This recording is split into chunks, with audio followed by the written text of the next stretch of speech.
कवठे महांकाळ नगराध्यक्ष निवडीच्या पार्श्वभूमीवर पोलिसांचे पथसंचलन.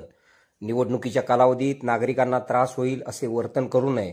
कवठे महांकाळ नगरपंचायत नगराध्यक्ष पदाची निवडणूक लागलेली असून नगराध्यक्ष निवड 7 ऑक्टोबर रोजी होणार आहे.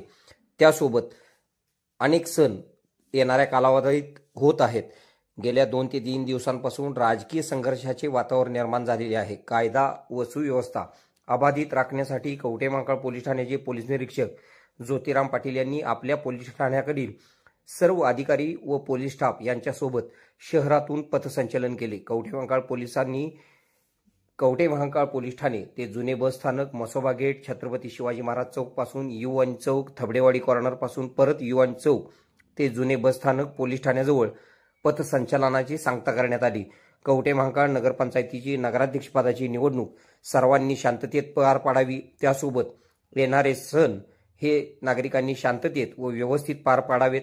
नगराध्यक्ष निवडीच्या कालावधीत कोणीही कायदा व सुव्यवस्था बिघडू नये याची दक्षता घ्यावी. नागरिकांना त्रास होईल असे कोणतेही वर्तन कोणीही करू नये असे आवाहन पोलीस निरीक्षक ज्योतिराम पाटील यांनी केले आहे.